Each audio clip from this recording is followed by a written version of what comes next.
또 하나 보고 갈까요? 삼성전자.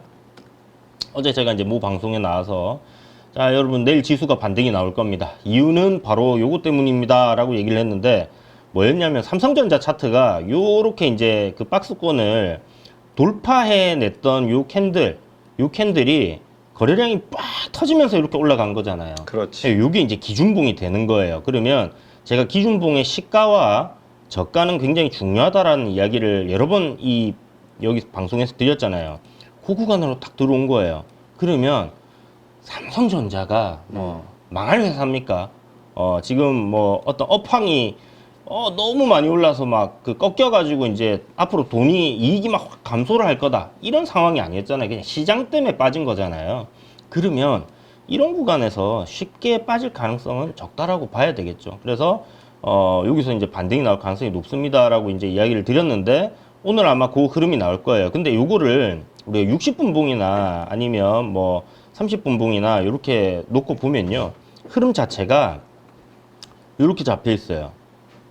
보이시죠? 반등 줬다가 또 내렸다가 또 반등 줬다가 또 내렸다가 그럼 요번에 어떻게 될까요? 반등 줬다가 또 내릴 수 있겠죠. 요거를 돌파 못하면 요 트렌드 안에서의 계속 조정이 이어지는 거고요. 그게 아니라 요거를 이제 돌파해내게 되면 다시 상방으로 방향을 볼 수 있는 겁니다. 근데 일단 중요한 거는 여기 아까 말씀드렸던 그런 그 일봉상에서의 가격단이 있고 그다음 여기 보시면 또 갭이 있네요. 그죠? 요런 갭이 있기 때문에 요 갭까지는 일단 밀릴 수 있다라는 거 생각해 두시고 요런 데서 이제 떨어질 때 산다라는 관점이라면 업황도 좋고 기업도 좋고 뭐 실적도 계속 좋아지고 있고 뭐 이런 것들을 따져가지고 추세가 상승인 종목에서 이런 포인트들을 노려보는 것도 뭐 다음날 시장이 반등이 나온다라는 생각이 들 때는 하나의 포인트가 된다라는 거 참고해 두시고 보시면 될 것 같습니다. 그 삼성전자를 얘기하시니까 네. 지금 SK 하이닉스도 많이 빠졌거든 최근에. 네네. 그러니까 기술적 분석으로 봤을 때는 그 위치가 어떤 게 더 나을까 네. 그런 궁금증이 갑자기 생기네요. 저는 삼성전자가 오히려 기술적으로는 이제 저렇게 좀 명확하게 포인트가 잡히는 구간이니까 조금 더 뭐 제 생각에는 낫지 않겠나라는 생각이 드는데 또 반대로 SK 하이닉스 같은 경우도 지금 보시면 이 60일 이동 평균선을 기점으로 해서 계속 올라갔단 말이죠. 계속 이런 구간에서 이제 반등이 나왔어요. 그리고 요번에도 60일 이동 평균선 구간 왔는데 이제 어저께 깨지면서 어떤 가격단이었냐면 20만 원이라는 그 라운드 피겨가 있지 않습니까? 보통 10만 원, 20만 원, 30만 원, 만 원, 2만 원 뒤에 동그라미가 많이 붙은 이런 가격단을 사람들이 팔 때도 아예 만 원에 팔지 뭐 2만 원에 팔지 뭐 10만 원에 사지 뭐 20만 원에 사지 뭐 이런 식으로 어떤 의미가 있는 그런 구간이거든요. 그래서 이런 구간에 매수와 매도가 좀 많이 쏠리는 경향들이 있는데 그런 가격단까지 이제 왔었다라는 거 추세대 하단 자리 요 연결을 해보면 이런 구간까지 왔다라는 거. 물론 이게 100% 무조건 이런 구간 오면 반등이 나온다 이런 건 아니지만 뭐 의미가 전혀 없다 이렇게 치부하기에는 당연히 다른 거겠죠. 그래서 요것도 보시면 앞에 이제 요런 저는 사실 요거 한 19만 1,000원까지 빠지지 않겠나 19만 원대까지 빠지지 않겠나 생각도 했는데 사실 이 20만 원이라는 라운드 피겨가 사실 굉장히 지지 저항 역할을 또 10만 원, 20만 원 이런 자리들이 대 라운드 피겨라고 해서 잘해주는 위치라서 뭐 사시려던 분들은 아마 요 정도 사셨을 것 같아요. SK 하이닉스를 진짜 노리고 계셨다면 조정도 많이 나왔기 때문에. 근데 여기서 이제 급반등이 나올지 아니면 이렇게 이제 반등 주고 올선 위로 해서 이렇게 올라가는 그림이 될지 아니면 내려가다가 아까 말씀드렸죠. 주가 내릴 때도 반등 줬다가 또 빠지고 반등 줬다 빠지고 이러면서 내려갑니다. 여기도 보면 이렇게 내려갔고 요날 하루 반등 주고 빠지죠. 또 다음날 반등 주고 또 빠지죠. 이렇게 지금 이런 식으로 빠지는 거예요. 이런 식으로 이제 고점 갱신 못하면서 계속 빠진 게 이제 추세가 만들어지는 건데 요게 이제 그렇게 돌리게 된다라면 제가 봤을 때 최소한 요 앞에 넥라인이라고 생각하는 요런 구간이 있죠. 요런 구간 요런 구간을 돌파를 해주는 그림이 나와줘야지 SK 하이닉스는 방향을 위로 돌린다라고 생각할 수 있을 것 같아요. 야, 근데 이거 일단 우리가 하도 이 단독 뉴스들에 속아가지고 그렇긴 한데 지금 나온 뉴스 보니까 비즈니스 포스트에서 그 대만 디지타임스 보도를 인용해서 엔비디아의 HBM3 콜 테스트 통과했다. 이제 양산 시작한다라는 뉴스가 또 나왔네. 네. 지금. 그러면 이제 삼성전자 오늘 딱 반등이 나와야 되는 그 기준봉 자리에서 떡상이 또 나올 수 있는 떡상. 한 5% 나오면 삼성전자 떡상이잖아요. 그리고 국내 증시도 그런 영향을 많이 받지 싶은데 사실 삼성전자 올라가면 장은 별로입니다. 그래서 글로. 그렇지. 워낙 그 시총이 크다 보니까 그쪽으로 자금이 확 블랙홀처럼 빨려 들어가면 맞습니다. 그래서 일단 9시 한 30분에서 10시 사이 지나버리면 별 할 게 없는 장이 될 수도 있다라는 거 참고하시고, 장이 안 좋을 때 제가 테마주들이 좋다 이야기 드리고, 장이 좋을 때는 수급이 분산되고 하기 때문에 이것저것 다 올라가서 어떤 좀 간다 싶은 거 따라 붙었다가는 뭐 큰일 난다라는 얘기 많이 드렸잖아요. 그래서 오히려 장이 안 좋을 때 아침부터 매수세에 들어오고 수급이 좋았던 종목들이 장 마감까지도 계속 좋은 흐름들을 보여주는 경향들이 있고, 아침에 만들어지는 하나의 테마가 끝까지 그날 하루를 다 수급이 쏠리는 경향이 있다라는 얘기를 드렸는데, 뭐 국내 로봇 관련주들의 움직임들이 최근에 로봇 관련해서는 사실은 시장에서 관심이 크게 많지는 않은 상황입니다. 그래서 주가는 많이 눌려 있을 텐데요. 그 위치 한 번씩 체크를 해보면 좋을 것 같습니다. 일단은 뭐 가장 시가총액이 큰 종목으로서는 두산 로보틱스, 레인보우 로보틱스가 있는데, 두산 로보틱스는 최근에 두산그룹주의 이 지배구조 개편과 관련해서 엮이면서 슈팅이 나왔다가 그죠? 다시 원위치했어요. 이게 참 차라리 안 올랐으면, 원래 그 위치에 그대로 여기 그냥 있었으면 이번에 테슬라 휴머노이드 관련된 뭐 이런 모멘텀으로 인해서 주가 오른 거 없네? 뭐 이런 쪽으로 해서 트레이딩이 한번 나올 수 있는 부분이 될 텐데, 올랐다가 내려와 보니까 머리 위에 여기 저항이 딱 눈에 보이니까 올라가도 저기에서 부딪히겠네 라는 생각들을 많은 사람들이 차트를 보면 그런 부분들을 할 수 있을 것 같아요. 위에 저게 없었다라면 사실은 밑에서 위로 한번 쭉 뚫어볼 수 있는 그런 뭐 부분들을 그려볼 수 있는데 좀 아쉬운 부분이 좀 되는 것 같습니다. 자, 아무튼 그래도 뭐 로봇 관련해서는 휴머노이드 로봇이라는 키워드가 나왔고, 두산 로보틱스가 이번에 뭐 두산 바켓과 관련된 뭐 이런 저런 이슈 때문에 올랐다가 다시 원위치 됐기 때문에 여기에서는 얼마나 로봇 관련 부분으로 같이 엮일 것인지 그 부분 한번 체크를 한번 해보면 될 것 같고, 자, 레인보우 로보틱스는 뭐 최근에 엄청 빠졌습니다. 20만 원 이상 주가가 15만 원 정도까지 떨어졌으니까 주가가 뭐 오른 게 거의 없는 상태죠, 그죠? 이게 연초에 주가가 한 17만 원, 16만 원 정도였거든요. 네. 근데 지금 15만 원이니까 사실 연초 이후에 마이너스죠.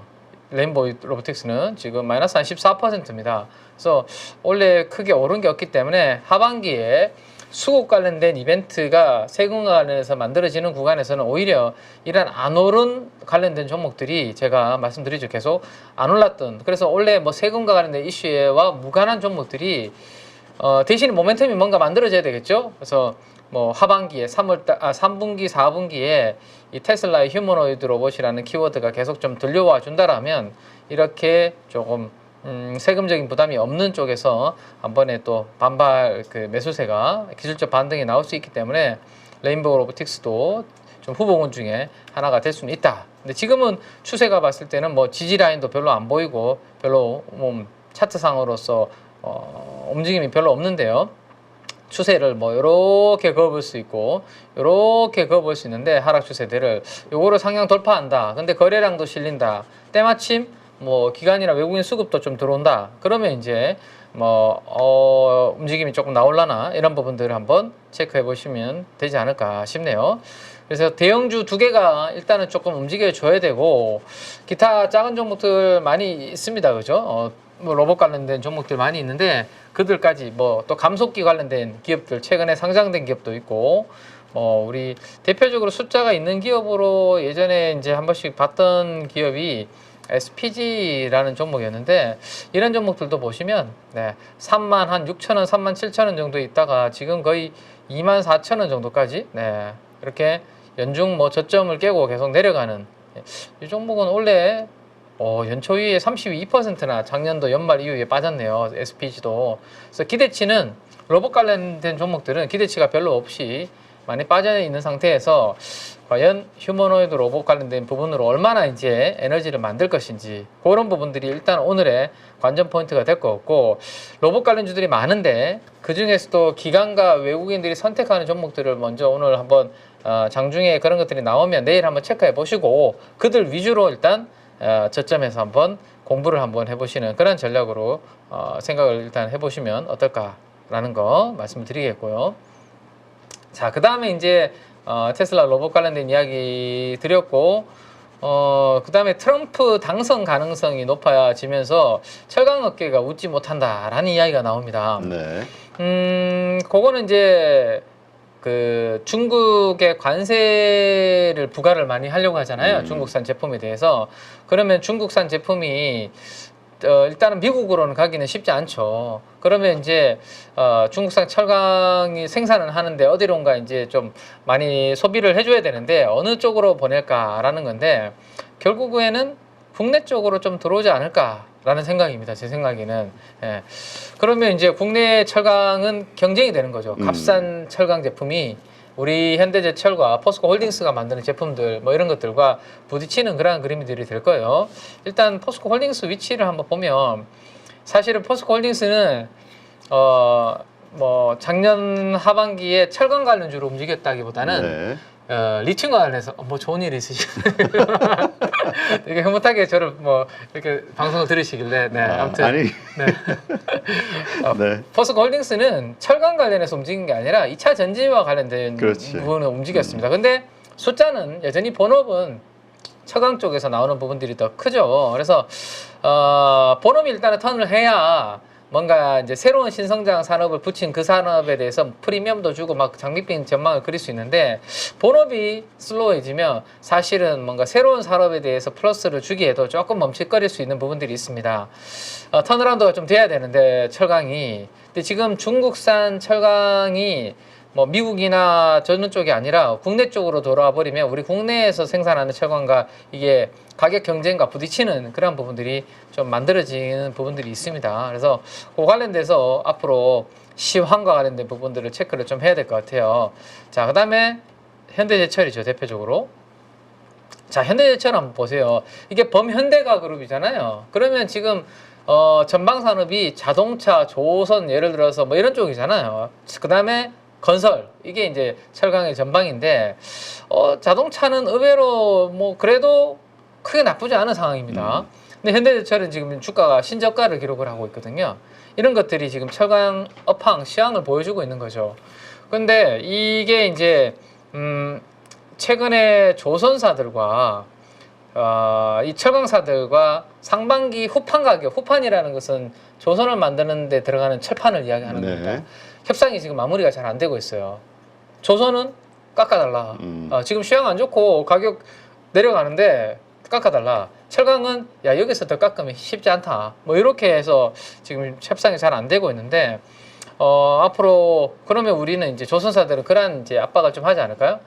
원래 중국산 철판의 비중은 우리가 예를 들어서 10%밖에 안 썼는데 너희들이 가격을 안 깎아준다라면 조선에 들어가는 후판을 한 15%, 20% 더 올리겠다. 이렇게 또 우리 압박을 할 수 있는 요인이 될 수 있거든요. 네. 그래서 그런 부분들이 국내외로 우리 철강사들의 좀 센티를 압박할 수 있는 그런 부분들이 좀 될 수 있다라는 부분들을 좀 염두를 좀 해두실 필요가 있을 것 같고요. 그래서 이제 그럼 돌파구를 좀 찾아야 되는데 뭐 예를 들어서 피팅이라든지 강관이라든지 그죠? 뭐 이런 쪽으로 그나마 좀 철강 내에서도 약간 이제 숫자가 올라올 수 있는 쪽, 미국 쪽으로 뭔가 모멘텀이 만들어질 수 있는 트럼프 관련된 산업이 뭔가 하반기에 좀 된다라고 했을 때 그들 쪽으로 철강은 좀 차별화될 수 있는 부분들, 그죠? 동양 그러니까 에너지 관련된 철강 쪽들이 차별화된 움직임이 나타날 가능성을 일단은 보시는 게 좋지 않을까. 뭐 그래서 피팅, 철강, 강관 뭐 이런 들 쪽이 되지 않을까 싶네요. 자, 그다음 이제 하나의 또 부분은 오늘 엔비디아가 드디어 상승을 오래간만에 또 했죠. 그래서 이제 오늘 우리나라 삼성전자, 하이닉스도 최근에 좀 빠졌잖아요. 특히 하이닉스가 고점 대비해서 한 15% 빠졌습니다. 그래서 이제 오늘 뭐 장 초반에는 아마 기술적 반등을 시도하는 그러한 그림들이 좀 나타나지 않을까라는 생각인데 일단 삼성이 HBM3를 인증받고 양산을 시작했다라는 내용을 어제 말씀을 드렸고 3E까지도 엔비디아에 공급을 하게 되면 이 D램 가격은 좀 더 그 캐파 할당이 HBM 쪽으로 계속 되니까 HBM에 집중된 생산으로 인해서 범용 D램의 가격은 계속 오르지 않겠냐 이런 기대감은 여전히 살아 있습니다. 살아 있고 다만 이제 밸류에이션 부담이 뭐 삼성전자나 SK 하이닉스 누가 더 부담이 있냐 요거는 부분들인데 일단 뭐 당연히 많이 올랐으니까 하이닉스가 조정이 더 컸던 거고 부담도 밸류에이션에 대한 부담도 하이닉스가 조금 더 받고 있는 상황이죠. 근데 낙폭이 컸기 때문에 뭐 반등이 나올 때는 기술적 반등이 하이닉스가 더 강하게 나올 수도 있는 거고요, 그죠? 그래서 그런 부분들에 오늘 소부장이 얼마나 여기에서 오늘 미국은 어쨌든 뭐 정치보다는 실적을 보고 움직였던 것 같은데요. 여기에서 우리나라도 거기에 반응이 얼마나 나올지 모르겠는데 시가 높게 출발했다가 시가 대비해서 종가가 또 밀리는 그런 그림들이 우리나라는 또 미국하고 다르게 만들어질 가능성은 결국에는 수급에 달려 있습니다. 최근에 이제 시장이 코스닥이 전저점을 깨버렸습니다. 여기에서 반등을 빨리 줘서 830포인트를 회복하지 않으면 신용 잔고가 지금 꽤 올라와 있는 상태에서 신용 매물이 좀 나올 수 있는 그런 부분들이 좀 있다라는 부분들을 염두를 좀 해두셔야 될 것 같고요. 그다음 이제 기관 투자들 쪽에서는 투신과 연기금 쪽을 보시면 될 것 같습니다. 투신과 연기금이 반도체 소부장 쪽들 비중을 좀 줄이는 흐름이었는데 어제도 다시 좀 매도가 좀 나오는 모습이었습니다. 오늘 투신과 연기금에서 매도 강도가 조금 줄어든다라면 뭐 반도체 소부장들 낙폭 과대했던 종목들은 기술적 반등을 좀 시도할 수 있을 텐데요. 오늘 장중에 대형주 쪽은 외국인, 반도체 소부장 쪽은 투신과 연기금의 수급을 좀 체크하시면서 흐름들을 보시는 게 좀 좋지 않을까 싶은데 단기적으로는 저는 일단 박스권 움직임을 보시는 게 좋지 않을까 싶습니다. 이랬다가 만약에 또 장중에 뭐 속보가 좀 나온다든지 트럼프가 훨씬 더 또 우세하다는 이야기가 나오면 결국 기술주들은 빅테크 관련된 종목들의 실적과 함께 엄청 가이던스가 강하게 나와서 좀 새로운 추세를 만들면 따라갈 텐데 그렇지 않으면 단기적으로는 좀 올라갔다 내려갔다를 반복하는 박스권 흐름이 될 가능성이 높기 때문에 그런 부분들을 좀 염두를 좀 해두실 필요가 있겠다라는 거 말씀을 드리겠습니다. 쉽지는 않을 것 같은데 뭐 정치는 살아 있으니까 근데 그런 것도 있을 것 같아요. 민주당에서는 대통령에서 만약에 지더라도 어쨌든 최선을 다해서 격차를 줄여서 그렇죠. 그 의석을 확보하는 거.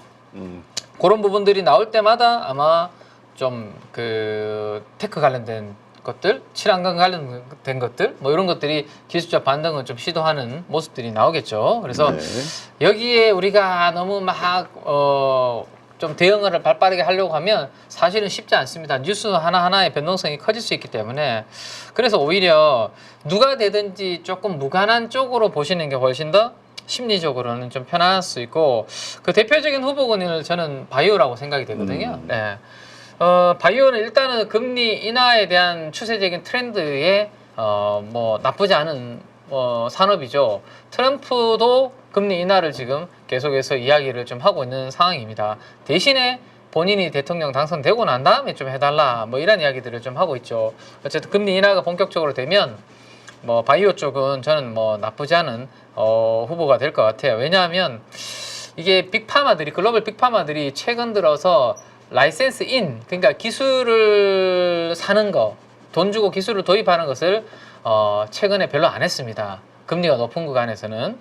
근데 만약에 금리가 좀 떨어지고 이렇게 되면 글로벌 빅파마들이 라이센스 인 기술을 좀 사가는 이런 부분들을 본격적으로 딜을 많이 할 겁니다. 그러면 우리나라에서는 이제 어떤 부분들을 보냐면 빅파마들이 어떤 기술을 관심 가지고 M&A를 하는지를 보게 되죠. 그리고 그 기술과 관련된 국내에서 관련된 종목들을 또 트레이딩을 하게 되고요. 그래서 최근에 그나마 키워드들이 되는 게 뭐 ADC라든지 뭐 이런 것들 아닙니까? 그죠? 비만 뭐 이런 것들인데 뭐 유한양행, 뭐 폐암신약, 렉나자, 세계 시장 점유율 70% 기대 뭐 이런 기사들도 나오고 있는데 요거는 뭐 유한양행과 오스코텍의 긍정적인 부분들인데 어쨌든 바이오 쪽은 대형주들인 삼성 바이오로직스와 셀트리온이 최근에 이제 분위기를 좀 잡아주고 있는 상황이거든요. 셀트리온 위치 한번 잠깐 볼까요? 아까 네. 그렇잖아도 김민수 대표도 어제 외국인 수급 들어온 거 기관. 그렇죠. 네, 지금 보시면 딱 전고점 박스권 상단에 와 있는데 이거 지난 2월 달부터 거의 박스권 움직입니다. 여기서 만약에 고개를 위로 살짝 들면 박스권 상향 돌파하면서 새로운 추세로의 또 한번 시작을 알릴 수 있는 그런 부분들이 될 수 있을 것 같고, 삼바 같은 경우도 삼성바이오로직스도 지금 보시면 전고점까지 이미 이렇게 바짝 다가서고 있는 그런 모습을 보여주고 있습니다. 밀리지 않죠. 최근 시장에서 뭐 민주당이 되든 공화당이 되든 막 시장은 왔다 갔다 난리가 났지만 이 바이오 쪽의 대장주, 특히 시밀러와 뭐 CDMO, CMO 쪽의 움직임들은 나쁘지 않다라는 것을 한번 체크를 해두시고, 그러면 이제 삼바와 셀트리온이 저렇게 추세를 좀 살려주고 수급이 괜찮게 유지가 되는 구간에서 쟤들이 만약에 전고점을 돌파하고 박스권을 돌파하는 그러한 그림이 나타난다. 그러면 시가총액이 상대적으로 작은 밑에 단에 있는 관련된 종목들까지 분위기가 확산이 될 가능성이 높고, 그 중에서도 뭐 저는 후보군을 좀 바이넥스 같은 이런 종목들을 좀 보고 있다 정도 한번 보시고, 그래서 제약 바이오 쪽은 뭐 누가 되든지 간에 그래도 좀 머리가 덜 아픈 쪽이 될 수 있기 때문에 내년도는 올해보다 더 나을 것 같고요. 지금 움직임들을 보니까 글로벌 빅파마들이 뭔가 기술을 살만한 것들을 태핑하고 있다는 해외 기사들이 많이 나오고 있거든요. 그러면 금리 인하와 함께 내년도에는 그런 기술 뭐 M&A들이 이루어지면 조금 더 활발한 바이오 장세가, 올해는 일부 종목들이 좀 강하게 움직였죠. 알테오젠, 삼천당 제약 뭐 이런 것들, 일부 펩트론 뭐 이런 것들이 강하게 움직였다면 내년도에는 전반적으로 좀 확산이 될 가능성도 좀 염두를 해두시면서 오늘은 어쨌든 우리 뭐 테크 관련주들이 미국처럼 그렇게 될지 한번 흐름을 체크하시면서, 그다음에 휴머노이드 로봇 관련된 부분들, 기관과 외국인들의 선택지가 혹시나 있을 것인지 정도 한번 체크해 보시면서 차분하게 좀 대응을 하셨으면 좋겠습니다. 네.